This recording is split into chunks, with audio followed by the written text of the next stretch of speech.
la clase del día miércoles les había indicado, ¿verdad? Que pues vamos a preparar este ejercicio de cara también al examen que nos toca el día miércoles. No sé si los que están acá lograron leer un poco el ejercicio que les mandé, si lograron revisar un poquito las preguntas que hacíamos en el ejercicio y si pudieron contestar alguna de las preguntas para que vayamos partiendo de ahí y ver qué dudas pueden surgir del contenido que hemos estado abordando durante estos días de clase.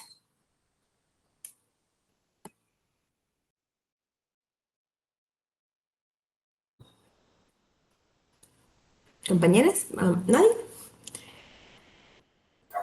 Licenciada, yo sí leí la sentencia y está ahorita contestando las preguntas, pero no he terminado. Muy bien, sí, digamos que en general pues es un caso, ¿verdad? Si ustedes se dieron cuenta, les compartí un escrito, ¿verdad? Una demanda en cuanto a solicitar un juicio ejecutivo en la vía de apremio.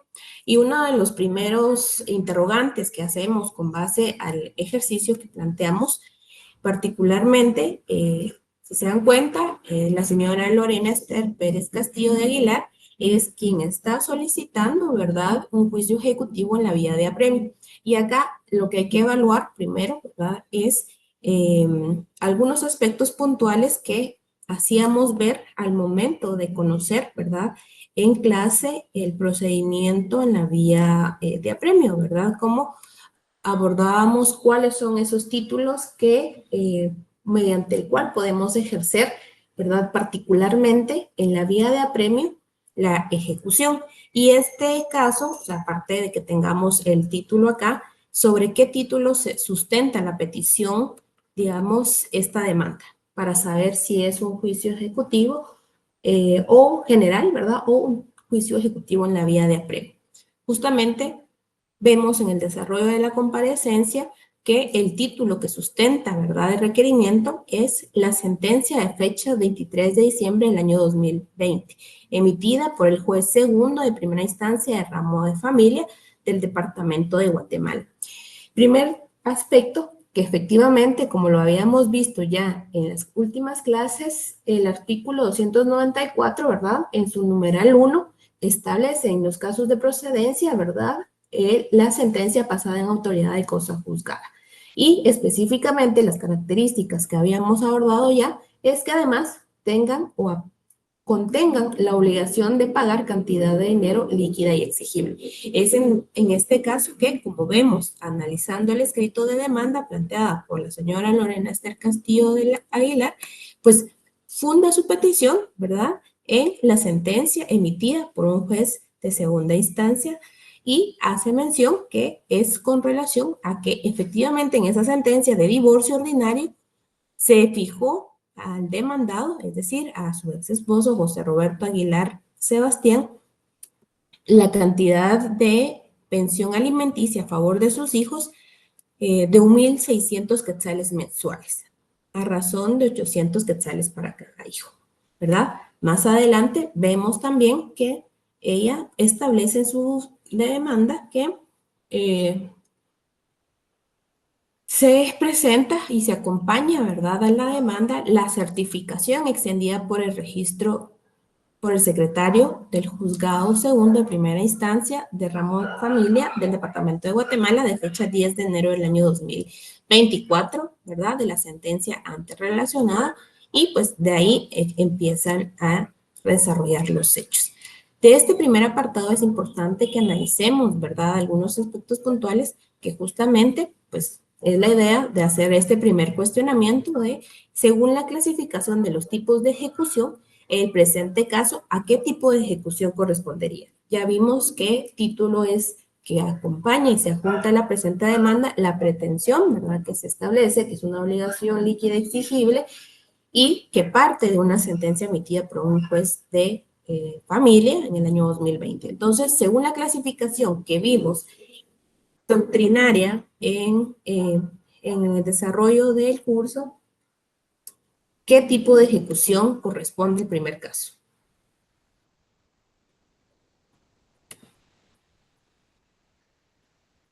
A ver, alguien que me indique qué tipo de ejecución considera que se puede establecer en el presente caso.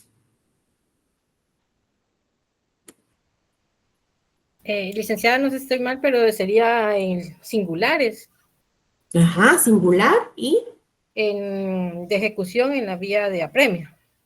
exacto, Floridalma, ¿verdad? Según la clasificación de los tipos de ejecución, primero estamos ante una ejecución singular, ¿verdad? Y según el artículo 294, analizando el título que presenta la señora en la demanda, vamos a tener un juicio ejecutivo en la vía de apremio. Muy bien. La segunda pregunta es, en el presente caso, ¿cuál es el título sobre el que funda su requerimiento de ejecución? Sobre la sentencia, licenciada, emanada el Ajá. 23 de diciembre del 2020 por el juez de segunda eh, de la primera instancia del ramo familiar. Ajá, Claudia, pero agreguémosle el nombre y apellido al título. En este caso, particularmente, ya les voy a explicar por qué. Leamos nuevamente cuando ella establece que acompaña a la presente demanda, que acompaña. Se acompaña la certificación extendida por el secretario del juzgado segundo y justamente, ya lo decía la compañera, ¿verdad? De la sentencia antes referida, ¿verdad? Y ahora acá vemos que efectivamente se establece que entra dentro de los títulos que desarrolla el artículo 294. Pero además de ello, si ustedes se acordarán, en la última clase explicábamos, ¿verdad? Que el Código Civil, el Código Procesal Civil y Mercantil establece particularmente en estos casos, cuando sea el caso de una sentencia, recordemos en primer término, hablábamos que no todas las sentencias pues pueden ser motivo de ejecución. Si se acuerdan, ¿cuáles eran esas sentencias que mencionábamos que podían ser solicitadas o instadas para una ejecución?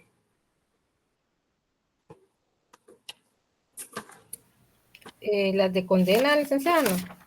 Sí, las de condena, ¿verdad? Por un lado. Y por otro lado, también establecíamos, gracias Floridelma, que cuando uno va a instar una sentencia, primero, pues obviamente debe corroborar que sean aquellas sentencias de condena, ¿verdad? Porque pues no todas las tipos de sentencia, vamos a ver más adelante algún caso en particular, pero hablando en la vía de ejecución, en la vía de apremio, vamos a señalar, ¿verdad? O van a ser efectivas en la vía de apremio aquellas sentencias de carácter condenatorio, ¿verdad? Y por eso en la lógica también del artículo 294, pues establece que lo que es motivo de ejecución van a ser las sentencias que sean y contengan una cantidad líquida y exigible. Ahora bien, también yo les hacía la anotación, si se acuerdan, que podemos tener dos supuestos en el caso de que estemos instando como título ejecutivo una sentencia. Y esto lo hablábamos específicamente por el artículo 295 en su primer párrafo,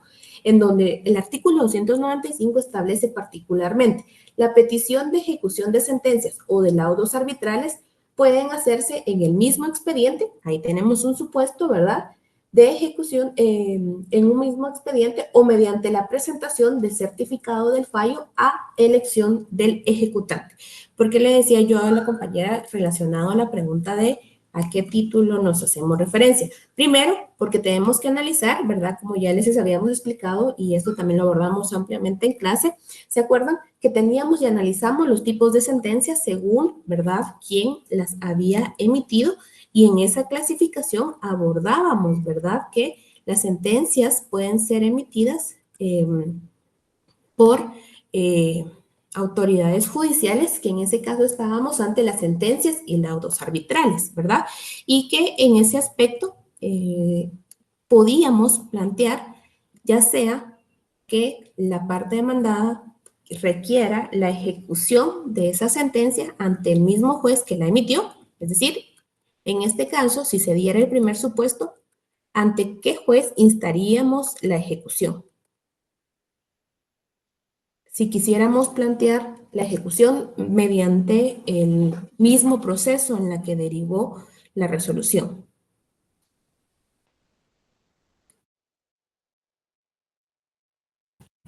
sería, en este caso, del análisis, ¿verdad? De este caso, si quisiéramos a requerimiento o a decisión de la demandada, bien se puede ejecutar la sentencia ante el juez segundo de primera instancia del ramo de familia del Departamento de Guatemala en el mismo expediente que originó, digamos, la obligación a elección de la parte demandada. Sin embargo, en este caso, si se dan cuenta, no se insta ante este mismo órgano jurisdiccional porque pues quizás en este caso ya ha transcurrido un poco más del tiempo en el que se planteó y se tuvo la resolución y se decide, ¿verdad?, plantear ante otro juez del ramo familiar, ¿verdad? Sin embargo, no se señala, ¿verdad?, el mismo juez competente porque pues nuestro procedimiento así lo permite y en este caso es por eso que se plantea, ¿verdad?, la certificación extendida por el juzgado, por el secretario del juzgado de segundo de primera instancia como título ejecutivo. Entonces, ahí vemos que se explica, ¿verdad?, un poco esto que establecía, ¿verdad?, el artículo 295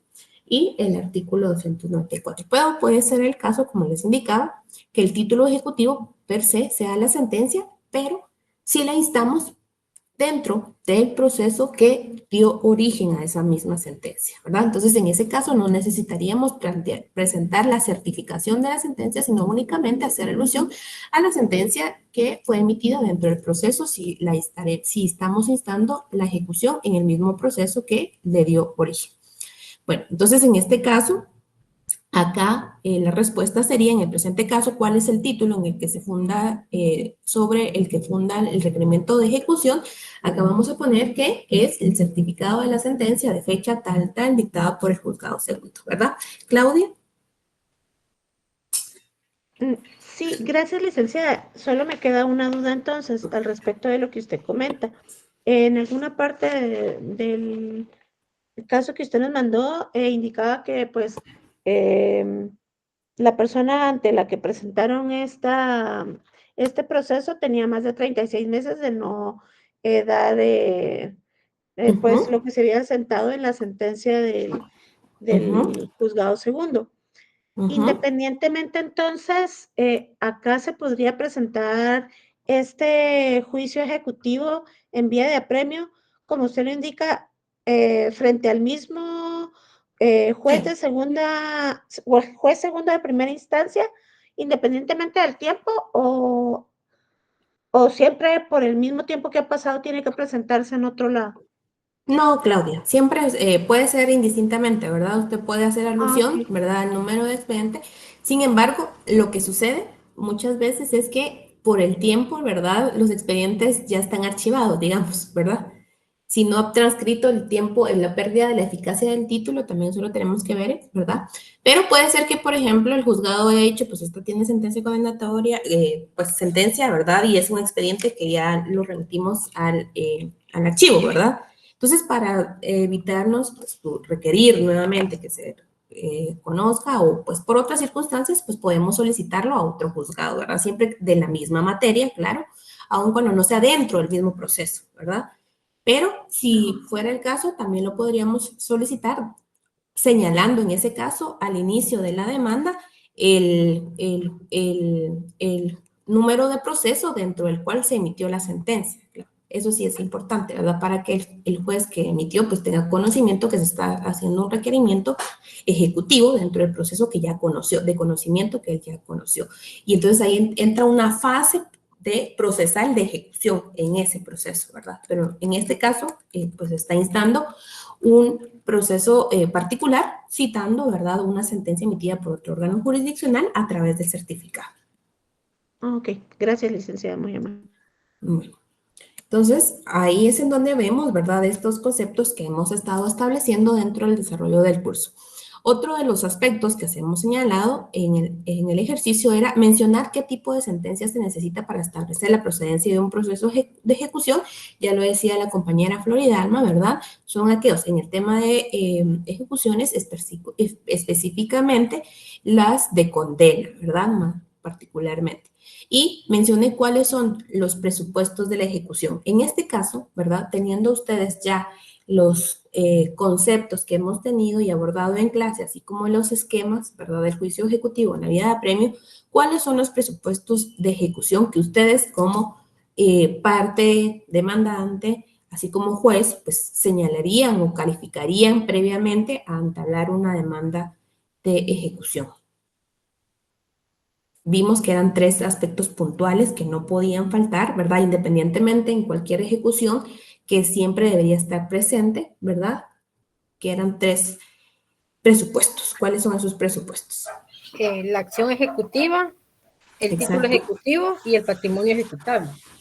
Muy bien, Florida Alma, ¿verdad? Independientemente del tipo de ejecución, del proceso de ejecución, ya sea en la vía de apremio, ejecución general o ejecución especial, siempre van a tener que establecerse esos 3 presupuestos, ¿verdad? Presupuesto de acción ejecutiva, título ejecutivo y patrimonio ejecutable, ¿verdad? Son presupuestos que además, al momento de plantear la demanda, pues ustedes van a identificar. Yo les hago la pregunta. En el presente caso, al analizar el título que presenta para requerir la ejecución, ¿este cuenta con una fuerza ejecutiva? Analicemos en ese caso, en el presente caso, ¿sí cuenta con la fuerza ejecutiva para plantear la acción ejecutiva?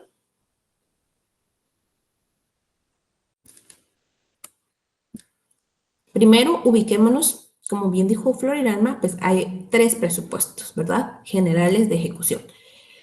Y en el presente caso, vamos a analizar que en cuanto al título ejecutivo, debe existir o analizarse previamente la fuerza ejecutiva. ¿Y en dónde vamos a establecer qué es la fuerza ejecutiva del título?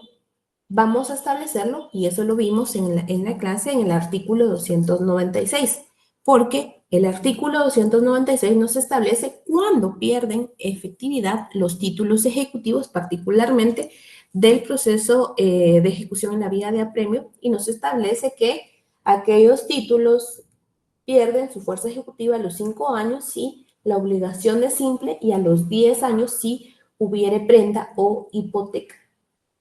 Entonces, en este caso, analicemos, estamos ante un caso de un título que lleva aparejada una fuerza ejecutiva simple o que está garantizada por prenda e hipoteca. Si es una sentencia, en el desarrollo de la demanda vemos que no está garantizada con hipoteca o prenda, entonces, ¿a qué título particularmente nos estamos relacionando o qué obligación representa ese título? Sería una obligación general, ¿verdad? En este caso, entonces, si estamos diciendo que la obligación general, según el artículo 293, pierden su fuerza ejecutiva a los 5 años, veamos entonces si el presente caso se ajusta, ¿verdad?, ese presupuesto del título en cuanto a su eficacia. La sentencia nos establece que fue emitida, ¿verdad?, en la fecha 23 de diciembre del año 2020. Y la demanda se planteó el 22 de enero del año 2024. ¿Aún tiene fuerza ejecutiva el título presentado o ya perdió fuerza ejecutiva? Aún tiene fuerza ejecutiva, licenciada, porque son 5 años y acá no han transcurrido los 5 años. Al momento en que se presentó la demanda, justamente como lo establece Claudia, no se ha llevado, ¿verdad?, al término de los 5 años que haría ineficaz ese título. Entonces, la señora Lorena, pues justamente plantea su demanda primero sobre la base de un título que efectivamente corresponde a los títulos ejecutivos en la vía de apremio, pero también cuenta con la efectividad. Entonces, en el presente caso, como analizando esa respuesta, ¿verdad?, que establecía Claudia, podemos establecer que según la fecha, ¿verdad?, de la demanda, de la sentencia sobre la cual pasa su requerimiento de ejecución, el mismo pues no ha transcurrido los 5 años para perder fuerza ejecutiva y pues por ende aún tiene, ¿verdad?, esa fuerza ejecutiva para plantear el proceso de ejecución en la vía de apremio, ¿verdad? Y acá ponemos el fundamento, ¿verdad?, del artículo 296 en este caso, ¿verdad?, porque pues analizando y fundamentando, tal como lo establece, aún tiene eficacia ese título, ¿verdad? Otro de los aspectos que analizábamos y que les planteaba yo en el ejercicio para que ustedes pudieran analizar es según el presupuesto de la acción ejecutiva, como uno de los elementos y como uno de los presupuestos de la ejecución, tal como lo mencionaba la compañera Floridalma. En este caso, la señora Lorena Esther Pérez Castillo de Aguilar está en lo correcto al plantear su demanda ante un juez distinto del que emitió la sentencia sobre la cual basa su requerimiento de ejecución. Fundamentemos nuestra respuesta con justamente lo que ya hemos hablado anteriormente. ¿Está en lo correcto o es incorrecto que plantee la demanda ante un juez distinto del que emitió la sentencia? Según el artículo 295, lo puede plantear en otro lugar, contra otro. Exacto, entonces está en lo correcto porque pues es un derecho de la demandada en este caso decidir plantearlo ante el mismo juez y en el mismo proceso que derivó la sentencia o bien ante otro juez competente, ¿verdad? Siempre competente a través de la certificación como lo hace en el presente caso. Entonces, en este caso pues está en lo correcto, ¿verdad? Y justamente Floridalma pues nos fundamentamos en el artículo 295, primer párrafo, ¿verdad? Y otra de las preguntas que pues abordábamos en el ejercicio un poco para ir analizando la aplicación de los procesos de ejecución era, en el presente caso, si usted fuera juez o jueza al recibir la demanda planteada por la señora Lorena Esther Pérez Castillo Aguilar, ¿qué resolución emitiría? Una vez recibida la demanda, que vimos que cumplía con los requisitos y presupuestos de ejecución, ¿qué resolución emitiría?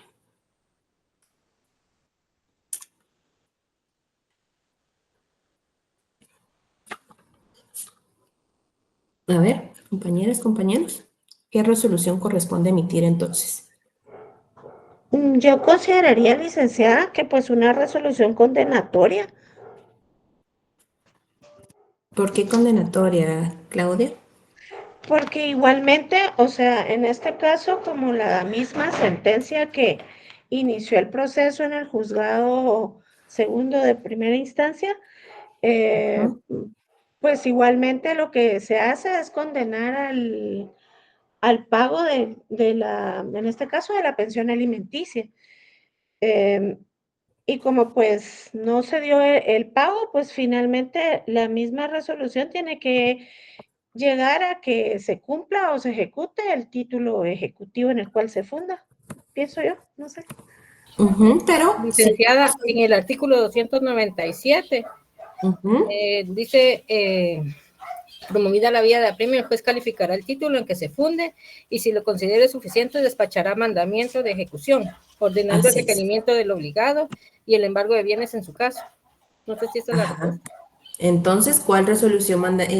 Pues sí, solo tal vez ahí, gracias Claudia, efectivamente, ¿verdad? Solo le voy a decir alguna cuestión aclarándole a Claudia. Sí, Claudia, si estamos ante un proceso de ejecución, ¿verdad? Tenemos que analizar que vimos que el proceso de ejecución tiene pues singularidades dependiendo del título y en el caso concreto se está sometiendo esa sentencia o el título que trae la obligación de pagar cantidad líquida exigible a un proceso de juicio ejecutivo, ¿verdad? Entonces, una vez, la pregunta acá es, ¿qué resolución? Tal vez no al finalizar el proceso de ejecución en la vía de premio, sino una vez recibida la demanda, ¿qué procede dentro de los pasos del juicio ejecutivo en la vía de apremio, ¿verdad? Entonces, una vez recibida la demanda, pues el juez justamente, como lo establecía Floridalma y como vemos en el esquema que pues hemos compartido con ustedes y que analizábamos en el último día de clases, pues justamente pertenece o corresponde a que el juez, una vez analizada los procesos, la demanda planteada según el artículo 106, 107, ¿verdad? Que son los requisitos generales de la demanda, también emita una resolución que si cumple estos requisitos, pues va a admitir esa demanda y va, luego de verificar los presupuestos de ejecución, como son la acción ejecutiva, calificar el título, el patrimonio ejecutable, y si cumple todos esos presupuestos, pues el juez va a resolver con el mandamiento de ejecución. Y este mandamiento de ejecución, según el esquema que ustedes pues tienen ya, ¿verdad?, a la mano, puede tener dos variables, ¿verdad? Primero, dependerá también del análisis del título que se presenta, porque si son un título que lleva aparejada la obligación de prenda o hipoteca, pues nos vamos a saltar varios pasos, ¿verdad? Y de una vez va a ordenar el juez el remate, ¿verdad?, de estos bienes, si pues por la naturaleza del bien que está garantizando el título, la obligación, que es prenda o hipoteca, ya no vamos a seguir otros pasos, sino una vez se le notifique conforme al artículo 67, es decir, a través del ministro ejecutor, la resolución del juez de mandamiento de ejecución, de una vez el juez va a fijar día y hora para el remate. En caso de que sean títulos que no lleven aparejado la obligación de prenda o hipoteca, sino sean títulos generales, como lo que estamos en el caso particular, que es una sentencia, ¿verdad? Entonces, justamente el juez en ese despacho de mandamiento de ejecución va a ordenar, primero, el pago, ¿verdad?, al obligado, y segundo, el embargo de bienes, ¿verdad? El embargo de bienes que sean suficientes para cubrir, ¿verdad?, la obligación que se pretende ejecutar. Y también, primero, pues en este mandamiento de ejecución va a tener que nombrar a un ministro ejecutor, ¿verdad? Son tres cositas que debemos ver en este mandamiento de ejecución que emite el juez. Y como les digo, va a depender mucho de qué título estamos hablando y qué obligación lleva aparejada ese título. En el presente caso, vuelvo a repetir, se da el supuesto de que es una obligación general, es decir, no está garantizada por prenda o hipoteca. Entonces, en este caso, al emitir la resolución de admisión, según el artículo 297, como lo decía la compañera Florida Alma, el juez primero va a nombrar a ministro ejecutor. Segundo, va a ordenar el requerimiento de pago al obligado y el embargo de bienes, en su caso, ¿verdad?, si no se da el pago al momento de que el ministro ejecutor haga el requerimiento personal al demandado. Entonces, justamente vamos a basar nuestra respuesta, tal como lo mencionaba la compañera, en el artículo 297 y artículo 298 del Código Procesal Civil y Mercantil. Ahora bien, ¿qué pasaría si en el presente caso no fuera una sentencia, sino más bien fuera un título de un crédito hipotecario que estuviera garantizado con hipoteca? ¿Cuál sería entonces en este caso, en ese supuesto, cómo contestaríamos esa pregunta? Si fuera el caso de que no fuera una sentencia, sino más bien fuera, por ejemplo, que en la demanda que estamos analizando se presenta un título que corresponde a un crédito hipotecario, al recibir la demanda, el señor juez, ¿qué resolución emitiría? Con lo que ya hemos abordado ahorita. Una resolución de remate fundada en el artículo 313. Así es, Claudia. Entonces, ahí es en donde vemos un poco también la importancia de que tenemos que analizar previamente qué título esté presentando la parte demandada para saber cuál va a ser el segundo paso, ¿verdad?, dentro del proceso de ejecución en la vía previa. Bueno, en este caso, entonces, al relacionarnos a esta pregunta, vamos a responder tal como lo indicó Florida Alma, que se va a emitir, ¿verdad?, por parte del juez el mandamiento de ejecución, nombrando, ¿verdad?, primero ministro ejecutor, según el artículo 298, y ordenando el requerimiento de pago o bien el embargo de bienes que sean suficientes para cubrir la obligación, ¿verdad? Y de luego, otra de las preguntas que hacíamos es, ¿qué sucede en el supuesto de que no se supiera el paradero del señor José Roberto Aguilar Sebastián y que fundamentemos nuestra respuesta? ¿Qué pasaría en ese caso para hacer la notificación? Cecilia. Cecilia nos dice, si no se supiera el paradero del señor ni tuviera domicilio conocido, se hará el requerimiento y embargo por el diario oficial. Esto en el artículo 299, ¿verdad? Muy bien, Cecilia, justamente, ¿verdad? Primero tenemos que analizar, y en este caso creo que también lo pusimos, que uno de los requisitos al plantear nuestra demanda, yo se lo decía en clase, es que requiramos que la demanda, siendo una primera demanda, sea notificada de forma personal, ¿verdad?, al demandado. Y si en dado caso no se lograra realizar, ¿verdad?, esta demanda y por esta notificación del mandamiento de ejecución al demandado, ni se le pudiera hallar para hacerle la notificación del requerimiento de pago, pues el Código Procesal Civil pues, prevé algunos supuestos en cuanto a la ausencia del deudor.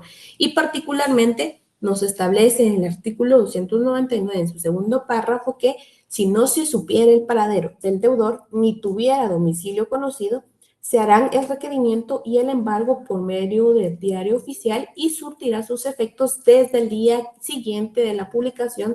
En este caso, se observarán, además de lo dispuesto en este código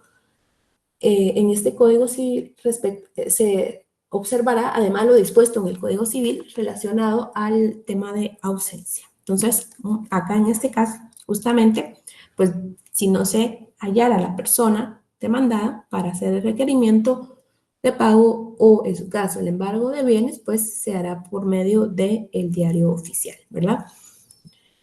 Seguidamente, también es necesario que recordemos, solo déjenme ver si puedo proyectar el esquema que les compartí, porque quisiera que viéramos un punto. Permítanme.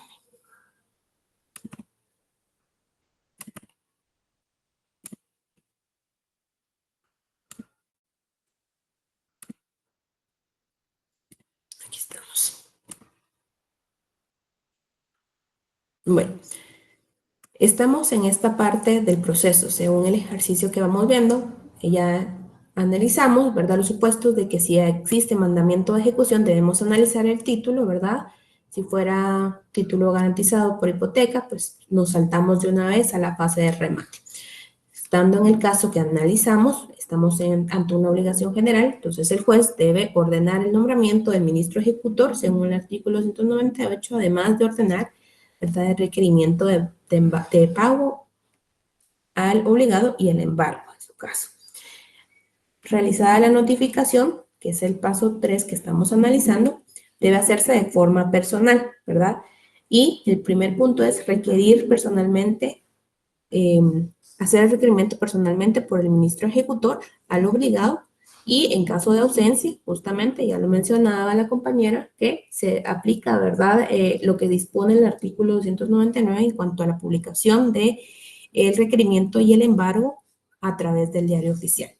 Bueno, seguidamente de esto es importante que analicemos que acá pueden haber dos supuestos también. Primero es que al momento en que el ministro ejecutor ahí al demandado y le haga la notificación, puede, en algunos casos, se da, como en el tema de alimentos, que se le corre audiencia por 3 días para que presente sus excepciones. Esto generalmente no en todos los casos se da, sino es mucho a criterio de los juzgados. Pero puede darse que pues, se le corra audiencia por 3 días también, ¿verdad? Al momento de notificarse la resolución, además de tener estos 3 puntos de requerimiento de embargo, de requerimiento de pago y embargo, pues indicarle que puede plantear sus excepciones durante 3 días, ¿verdad? Una vez notificado. La actitud del demandado, una vez, ¿verdad?, tenida como notificada la resolución del mandamiento de ejecución por parte del ministro ejecutor, puede asumir dos posturas, digamos. La primera es que, pues al momento de que llegue el ministro ejecutor, le notifique el mandamiento de requerimiento y la resolución del juez, pueda decir, bueno, pues yo voy a proceder a pagar, ¿verdad? Y en ese caso se finalizaría el proceso, porque al final de cuentas ese es el objeto, ¿verdad?, de la ejecución forzada, de alguna manera, lograr el cumplimiento de la cantidad líquida y exigible que pues contiene el título que presentamos. Entonces, si la actitud del demandado puede ser, al momento de requerir paga, se finaliza el proceso, ¿verdad? Y contrario a esto, puede ser que al momento de ser notificado, pues el demandado diga, no tengo dinero o cantidad suficiente para hacer cumplir el monto requerido al cual estoy obligado, ¿verdad? Sin embargo, ahí entonces se le deja, ¿verdad?, el requerimiento ya notificado y él ya sea que se oponga presentando excepciones, y acá recuérdense que las excepciones deben presentarse dentro del tercer día de haber sido requerido o notificado el mandamiento de ejecución, y van a ser únicamente aceptadas aquellas que destruyan la eficacia del título, ¿verdad? Y en este caso particularmente, en cuanto a las excepciones en cuanto a las excepciones, debe ser aquellas que se originan posteriormente a la emisión de la sentencia. Y esto también lo vamos a ver en el artículo 295, segundo párrafo. Excepciones.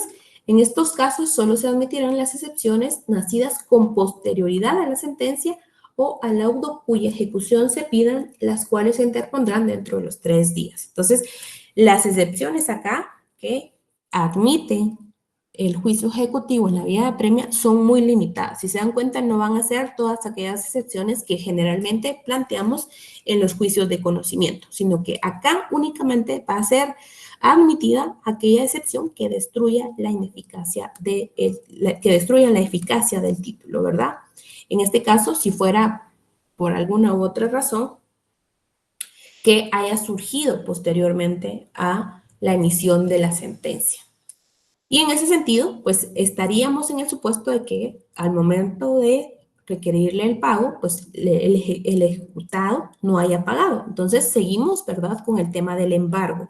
Y acá se procede a realizar el embargo de los bienes que a criterio del ministro ejecutor pues sean suficientes para cubrir, ¿verdad?, el monto requerido por el título que estamos acompañando. Y en este caso quisiera que veamos otra vez el ejercicio que les compartí para que podamos analizar entonces la siguiente pregunta.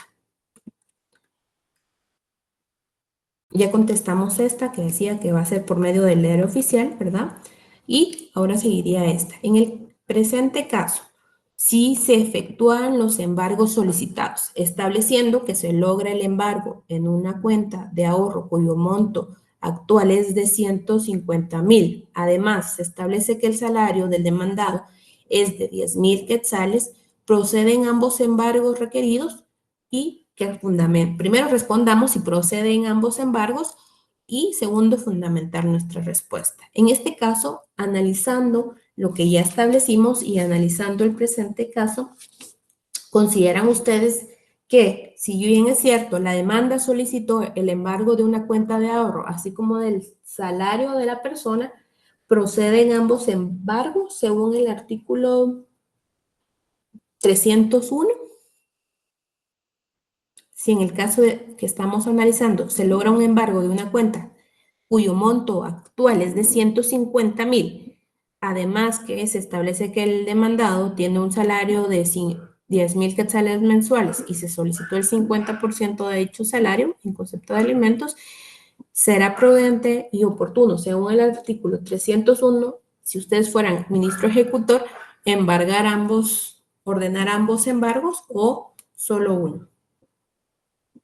Veamos la cantidad requerida en la demanda.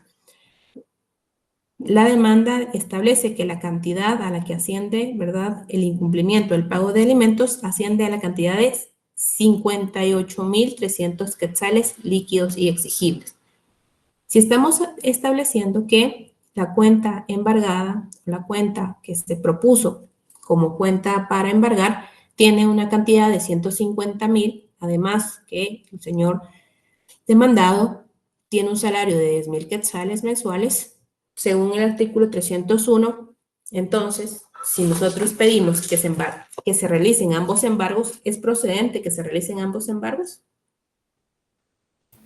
No, licenciada, porque en la cuenta cubre lo que ella está exigiendo.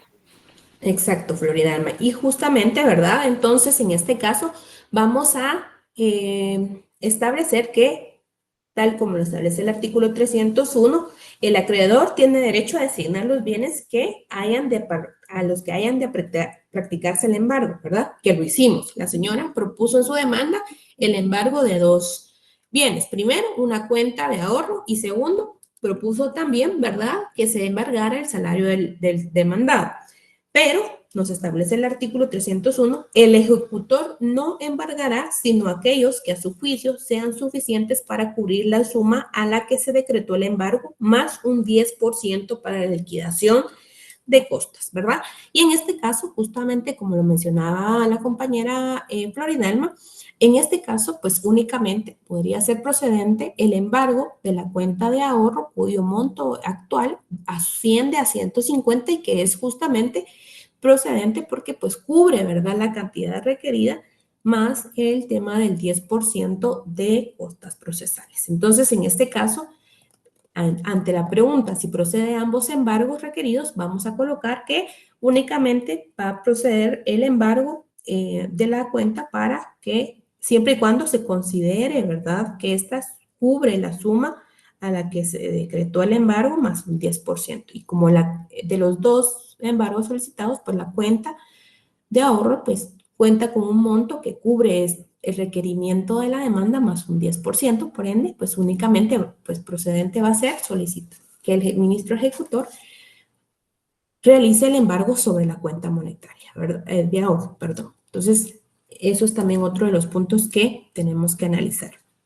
Seguidamente, tal como lo vimos también en clase, aspectos que conocimos sobre el tema de los embargos y del principio de embargabilidad, analizábamos que, si bien es cierto, hay bienes y todos los bienes del demandado pueden ser sujetos a embargo, por regla, existe excepciones que observan el principio de inembargabilidad. Y esto lo establece el artículo 306 y por ende también debemos observar, ¿verdad?, cuáles son estas excepciones.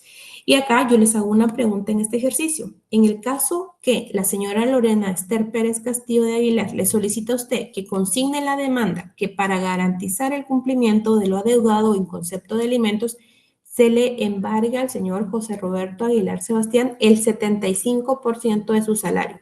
En este caso, ¿cómo procedería usted como su abogado o abogada? Y fundamente su respuesta.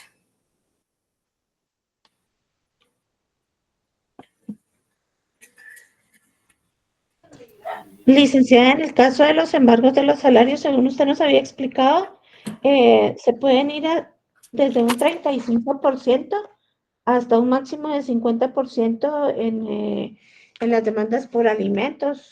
Y eso, pues igualmente tenía fundante en el Código de Trabajo, artículo creo que es 96, ahorita le voy a buscar.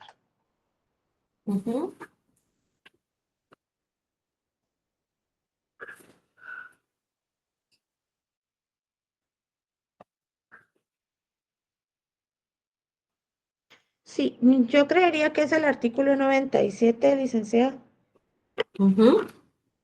Dice, tanto en el caso de embargos para satisfacer obligaciones de pago de alimentos, a que se refiere el párrafo anterior, como en el caso de embargos por otras obligaciones, el mandamiento, así como las diligencias respectivas, contendrán la prevención a quien deba cubrir los salarios de que aun cuando el mismo salario sea objeto de varios embargos, se deje libre en beneficio del ejecutado la parte no embargable.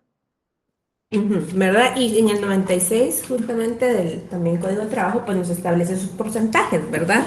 Y hablábamos en la última clase que justamente, como lo decía la compañera Claudia, el artículo primero, 306 de numeral 3, exacto, ya lo escribe ahí Cecilia, dice que es inembargable la totalidad del salario, sueldos y honorarios, salvo sobre los porcentajes autorizados por las leyes especiales y en su defecto el Código de Trabajo. Entonces, primero vamos a señalar, o nosotros, ¿verdad?, como abogados debemos señalarle a nuestra referida clienta que, pues, no es posible acceder a solicitar el 75% del salario de la persona demandada porque, pues, la ley prevé, ¿verdad?, aspectos y montos, rubros que no se pueden embargar por derecho también, ¿verdad?, a la persona que pues percibe su salario. Entonces, primero, el artículo 306, numeral 3, establece que es prohibido, ¿verdad?, embargar la totalidad de los salarios y que deben ajustarse a los porcentajes que establece la ley.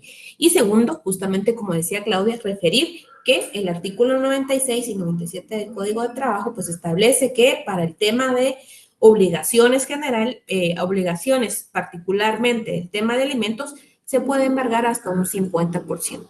Ahora bien, ¿cuál sería el caso? Si no estaría, en este caso no habláramos de alimentos, sino una obligación general, digamos, ¿hasta qué porcentaje podríamos embargar de los 10,000 quetzales que percibe el señor demandado? Hasta el 35%.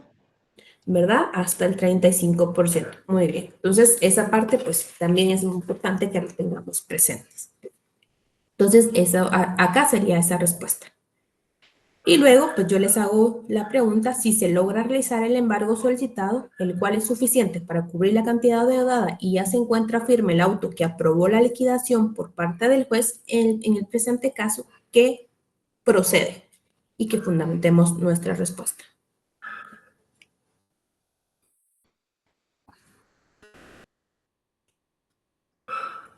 Para eso volvamos a ver, ¿verdad? Nuestro esquema de la vía ejecutiva, juicio ejecutivo en la vía de apremio para verificar qué etapa procede.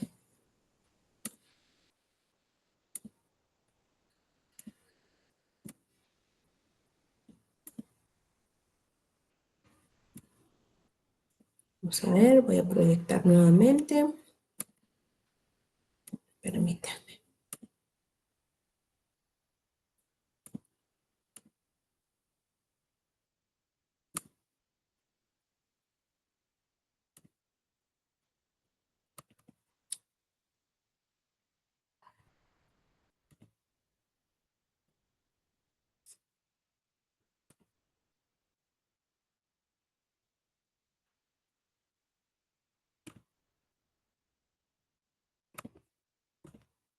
Bueno, no sé si ven mi pantalla. Sí, licenciada, sí se mira.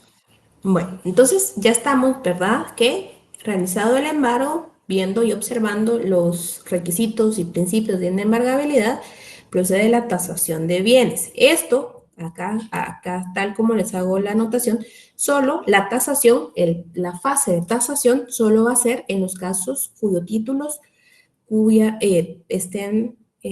títulos cuya responsabilidad estén garantizados por el patrimonio general, no así los que estén aparejados con patrimonio específico, ¿verdad? Entonces, acá vamos a hacer la tasación, practicado el embargo, procede la tasación de bienes. En este caso, como estamos hablando de que ya se hizo un embargo, es decir, existe una cantidad fija, debemos analizar que el juez debe fijar las bases de remate si fuera el caso de bienes que deban ser sometidos a la venta en pública subasta. En este caso, como es una cuenta, no vamos a realizar, ¿verdad?, el tema de las bases de remate ni la fase de remate. ¿Por qué? Porque según la naturaleza del bien que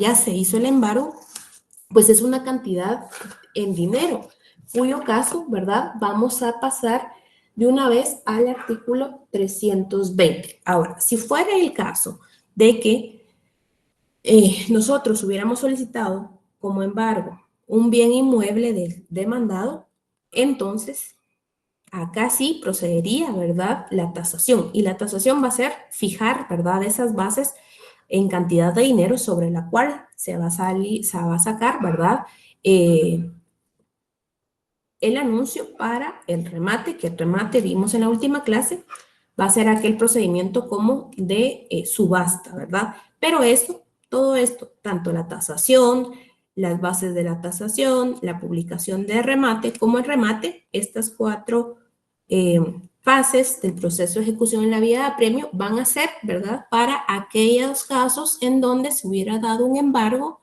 de un bien inmueble, por ejemplo, ¿verdad? O bien aquellos casos, como vimos aquí adelante, en donde el título esté fundado en prenda o hipoteca. En esos casos vamos a seguir estos 4 etapas. Ahora bien, estando en el caso que analizamos, lo que procede, ¿verdad? Como ya sabemos que es una cantidad, una cuenta que tiene una cantidad de dinero que cubre efectivamente el requerimiento de lo adeudado en tema de alimento, lo que procede entonces de una vez va a ser la liquidación, ¿verdad? La liquidación de el monto fijado por el título que estamos presentando y la cantidad que presentamos. Si se acuerdan en el ejercicio, vemos que la cantidad asciende como a 58,000 quetzales y la cuenta embargada tenía, digamos, 158,000 quetzales, 150,000 quetzales. Entonces, si se dan cuenta, hay una parte sobrante y esas hay que hacer una liquidación, es decir, ver cuánto es el monto que se va a extraer de la cuenta que efectivamente tiene la cantidad que nosotros estamos exigiendo. Entonces, en este caso, como les digo, ¿verdad? Cuando se traten de cuentas o dinero, nos establece el artículo 320, pago en efectivo.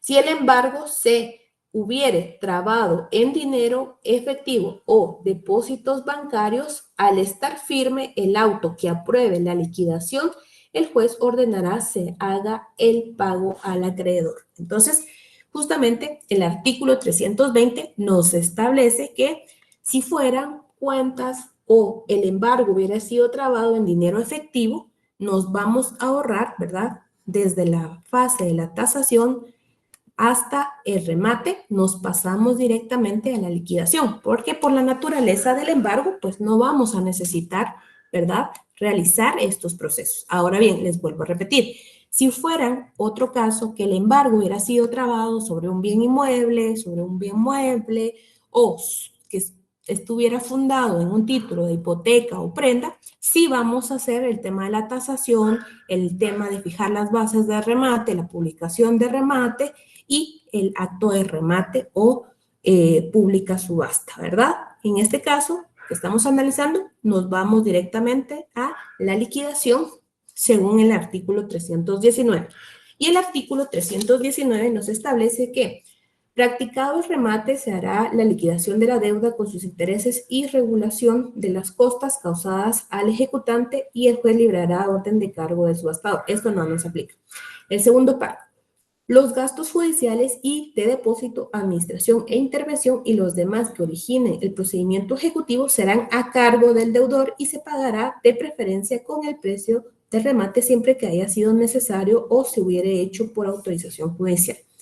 Artículo 320. Si el embargo se hubiera trabado en dinero efectivo o depósito bancario, al estar firme, el auto que apruebe la liquidación, el juez ordenará se haga pago al acreedor. Entonces, acá, en este caso, lo que nos preguntaba el ejercicio era, en el presente caso, si se logra realizar el embargo solicitado, el cual es suficiente para cubrir la cantidad deudada y se encuentra firme el auto aprobado de la liquidación por parte del juez, ¿qué procede? Acá entonces vamos a consignar que según el artículo 320, ¿verdad? El juez debe ordenar se haga el pago al acreedor. Se debe ordenar que se haga el pago al acreedor.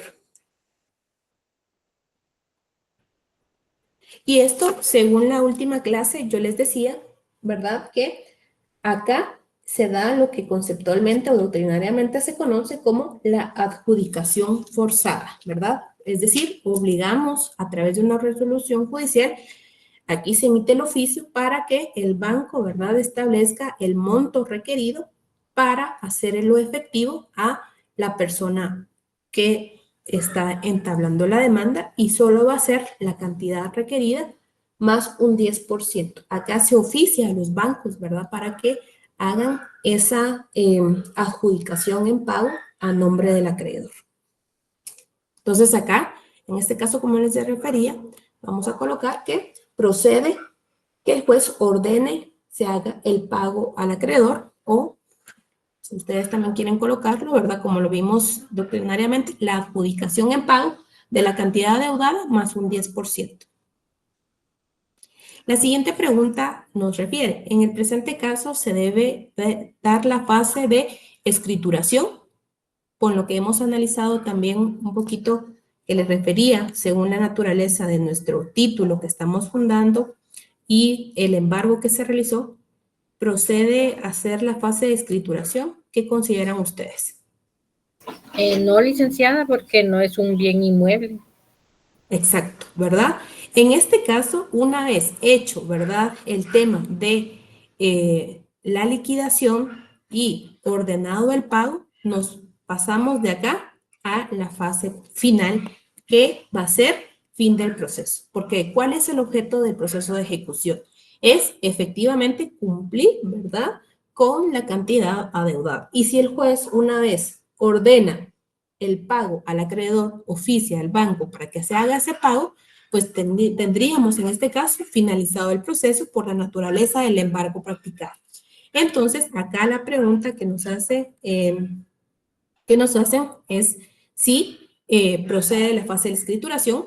Analice y fundamente su respuesta. En el presente caso, ¿verdad?, no procede la fase de escrituración en virtud de que se ha realizado el embargo a un depósito bancario, tal como lo establece el artículo 320, ¿verdad? Cosa contraria pasaría si, vuelvo a repetir, el título que nosotros fundamentamos pues estuviera garantizada con hipoteca o prenda, o bien si hubiéramos trabado embargo a un bien inmueble, que pudiera ser susceptible a transmisión por medio de escritura pública. La siguiente pregunta es, en el caso de que se presentara un título garantizado por hipoteca, luego de que el juez califique los presupuestos de ejecución, ¿qué resolución debe emitir? Fundamente su respuesta. Creo que ya lo habíamos respondido un poquito analizando al inicio, ¿verdad? El planteamiento del título que nosotros habíamos presentado por la naturaleza de que es una escritura, que es una escritura que pues sustenta una obligación general y que no estaba garantizada por prenda hipoteca. En el caso que estuviera garantizado por prenda hipoteca, recuérdense, ¿verdad?, que tal como lo mencionamos, debe procederse de inmediato a la fase de remate, ¿verdad? Y esa es la resolución que debe emitir el juez. En caso que fuera un título que estuviera garantizado por prenda hipoteca, el juez ordenará el remate de conformidad con el artículo 313. Es decir, nos saltamos de una vez a la fase de remate porque es un bien que tiene, ¿verdad?, esa garantía privilegiada, ¿verdad? Entonces, esa sería la respuesta que colocaríamos si fuera, ¿verdad?, el caso de que estuviera garantizada con prenda o hipoteca. Y luego, para finalizar, dos preguntas más. Ajá. ¿Podría repetir? Es que aquí de 303 decía, pero la respuesta hacía mención. En cuanto al título, recuérdense que al iniciar, ¿verdad?, hice la explicación que tenemos que analizar el título sobre el cual estamos fundando nuestra petición, porque dependerá mucho de ese título las fases que prosigamos en la ejecución. Acá yo les mencionaba que una vez verificados los presupuestos de ejecución, el juez debe mandar, ¿verdad?, despachar mandamiento de ejecución. Este paso específicamente va a ser en aquellos casos en donde exista, digamos, un patrimonio general. Es decir, ¿se acuerdan que lo analizábamos en clase cuando había patrimonio general, cuando había patrimonio específico? Hablábamos que patrimonio general va a ser aquellos bienes que no sabemos sobre los cuales vaya a recaer la obligación para solicitar el embargo. Contrario a que existen títulos que traen patrimonio específico, como el tema de la prenda hipoteca, ¿verdad? En estos casos, el juez no va a mandar a nombrar ministro ejecutor, sino que de una vez va a señalar, ¿verdad? Como es una obligación privilegiada con un patrimonio específico ya previamente garantizado, el juez en este caso de una vez va a mandar a ordenar el remate según el artículo 313. Y el artículo 313 nos establece que hecha la tasación o fincadas las fases del remate, se ordenará la venta de los bienes embargados anunciándolos 3 veces por lo menos en el diario oficial. Es decir, una vez que tengamos este caso, pues nos ahorramos estas fases, ¿verdad? De solicitar embargo, sino de una vez nos vamos a la fecha de remate y esta fase que es lo de la pública subasta, ¿verdad? ¿Por qué? Por la misma naturaleza del título y que previamente estaba garantizado con una prenda privilegiada, ¿verdad? O específica. Eso es a lo que se refiere un poco esta fase, esta pregunta. Por eso es importante que analicemos bien el título y el patrimonio ejecutable, ¿verdad? Sobre el cual se basa si es un patrimonio específico o general, como el caso que estamos analizando. Bueno, luego de esto, describa cómo se lleva a cabo las fases de remate en el caso de que se haya embargado un bien inmueble al deudor. Acá, básicamente, sería, ¿verdad?, lo que estamos analizando, que es la fase de remate, que en caso que se hubiera embargado un bien, o si fuera el caso de que el título llevara aparejada la obligación privilegiada de hipoteca o prenda, vamos a proceder de la siguiente manera, según el artículo 313, ¿verdad? Tal como lo leí, se va a solicitar la publicación 3 veces durante 15 días en el diario oficial y en otra de mayor circulación, los edictos fijando también, además de esto, edictos en el tribunal, en donde hacen alusión a, ¿verdad?, la fecha de remate. También se solicita, además, que la publicación del remate tenga ciertos requisitos que establece el artículo 314, que es, los avisos deberán contener el precio base de remate, día y hora señalado para el mismo, la nómina de los acreedores hipotecarios y prendarios si los hubiera, el monto de su crédito y el juez ante quien se debe practicar el remate. Entonces, acá vamos a agregar, aparte del artículo 313 que tenemos acá, 314, que es el que tiene el contenido, ¿verdad?, del aviso de la publicación, que es muy importante que se cumpla esos requisitos. Luego, para el día de remate, que está en el artículo 315, le establece el artículo 315, el día y hora señalados, el pregonero del juzgado anunciará el remate y las posturas que se vayan haciendo, de las cuales el secretario tomará nota. Cuando ya no hubiera más posturas, el juez las examinará y cerrará el remate, declarando fincado en el mejor postor y los hará saber por el pregonero. De todo esto se levantará un acta que firmará el juez, el secretario, el rematario y los interesados que estén presentes y sus abogados.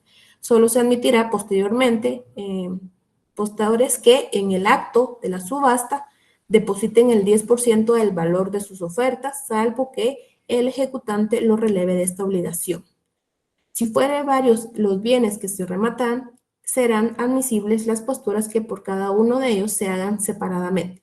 Fincado el remate en el mejor postor, se devolverán a los demás los depósitos que hubieran hecho. Y acá también hablábamos un poquito y les hacía señalar el tema del derecho de tanteo, ¿verdad? Que el derecho de tanteo va a ser que durante el remate y antes de fincarse al mejor postor, puede ejercitarse el derecho de preferenciar por el tanteo en el siguiente orden: los comuneros, los acreedores hipotecarios según sus grados y el ejecutante, ¿verdad? Es decir, pueden solicitar estas personas quedarse con el bien, ¿verdad? O en el caso del ejecutante, que es el demandado, solicitar la adjudicación en pago del bien que se esté rematando, ¿verdad? Entonces, eso también son aspectos que podríamos considerar dentro del remate. Pero básicamente el trámite de remate sería el artículo 313, 314 y 315 del Código Procesal Civil y Mercantil, ¿verdad? Entonces, ahí ustedes también, según el esquema, ¿verdad?, que hemos estado analizando, vayan colocando en sus códigos cómo ven las fases, ¿verdad?, que se van dando dentro del juicio ejecutivo y en los supuestos que se puedan dar, ¿verdad?, todas las fases y en qué fases o en qué casos no se dan todas las fases que presentamos en este esquema general.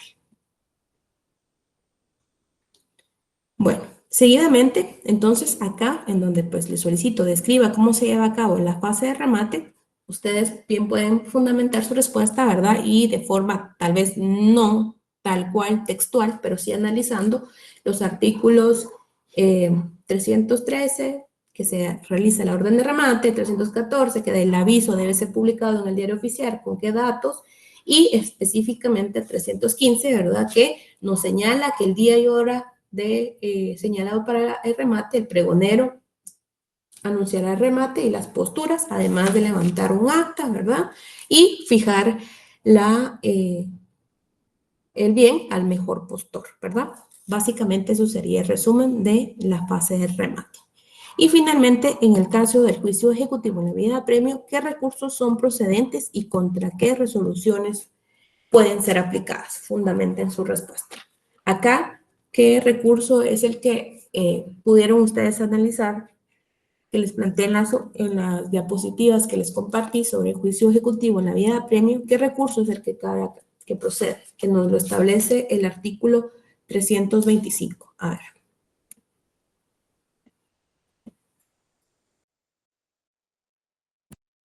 ¿Alguien que le dé lectura al artículo 325?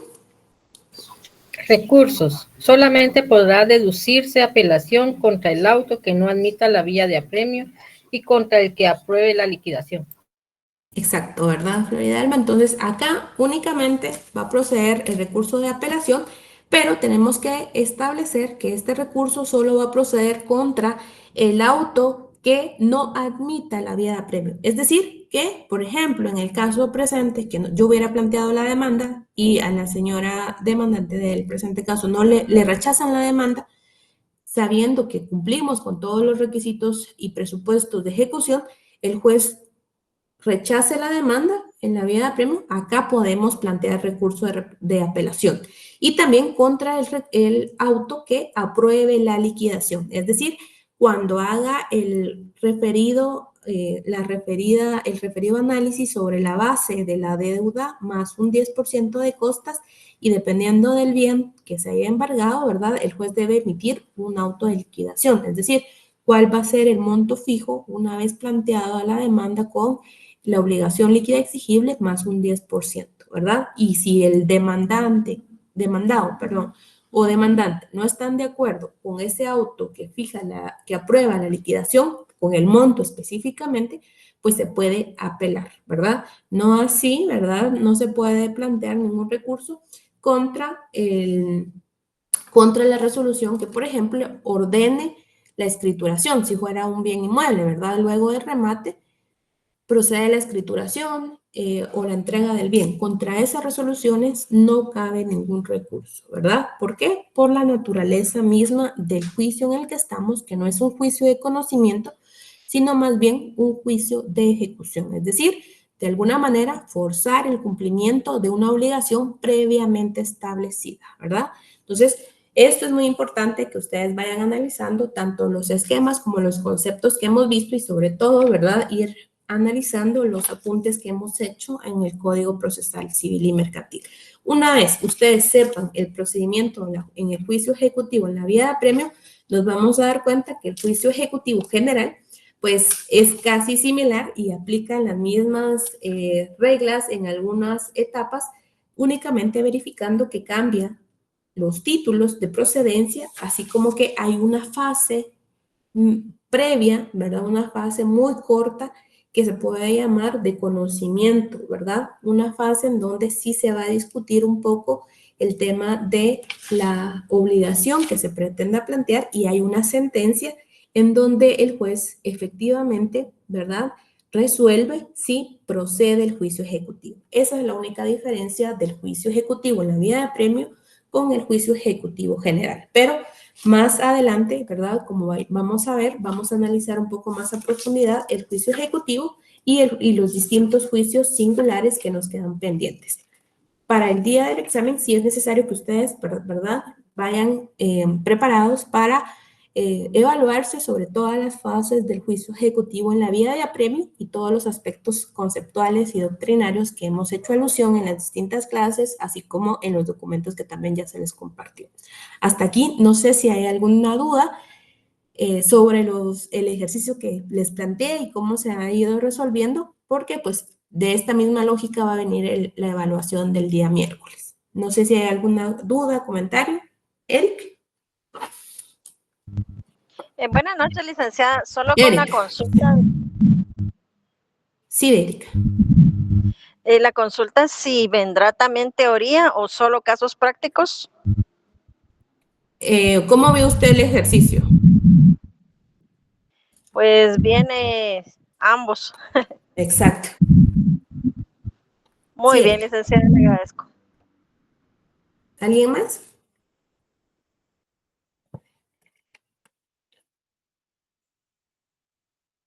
¿Alguien más, compañeras, compañeros? Si no, pues yo les vuelvo a repetir, ¿verdad? Tal como lo mencionaba Erika, las diapositivas, si se dan cuenta, pues son cosas que platicamos en la clase, ¿verdad? Vimos conceptos básicos previos para entender propiamente los procesos y las fases.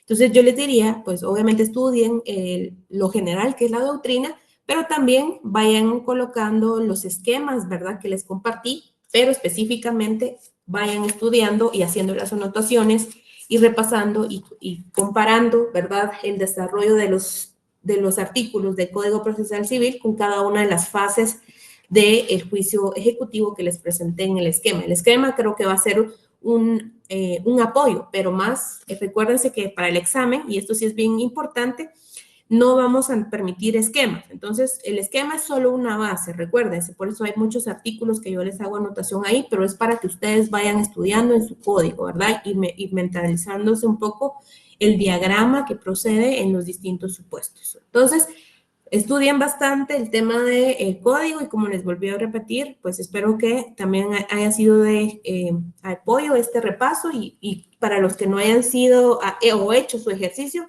lo hagan, ¿verdad? Porque eso les va a ayudar mucho también a ubicarse en los distintos artículos del Código Procesal. Recuérdense que solo vamos a permitir leyes, ¿verdad? Pero no esquemas, ni documentos extras. Cecilia. Buenas noches, licenciada. Con una pregunta. ¿El tema de arbitraje va a venir?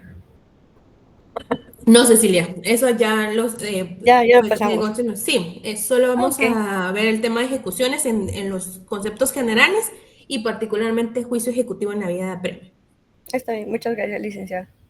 Bueno, si no hay más dudas o comentarios, recuérdense, por favor, el día miércoles, igual si pueden hacérselo ver a sus compañeros, traten de llegar puntuales, ¿verdad? Recuérdense que el tiempo se va muy rápido y solo tenemos 1 hora para el examen. Si podemos empezar a las 5:30 en punto, ya realizando nuestro examen, creo que nos va a ir bien.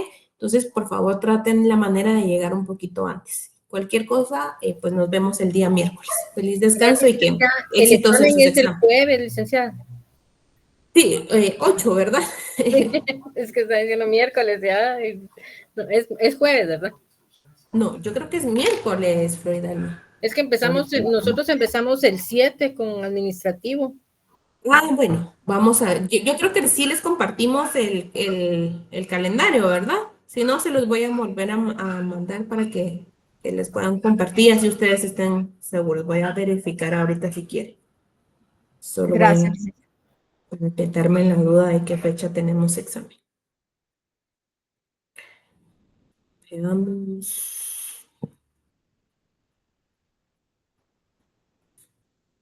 Sí, cierto, 9/10, es jueves, a las 10:30, y el salón les voy a corroborar, pero en teoría va a ser en el 108, ¿oyeron?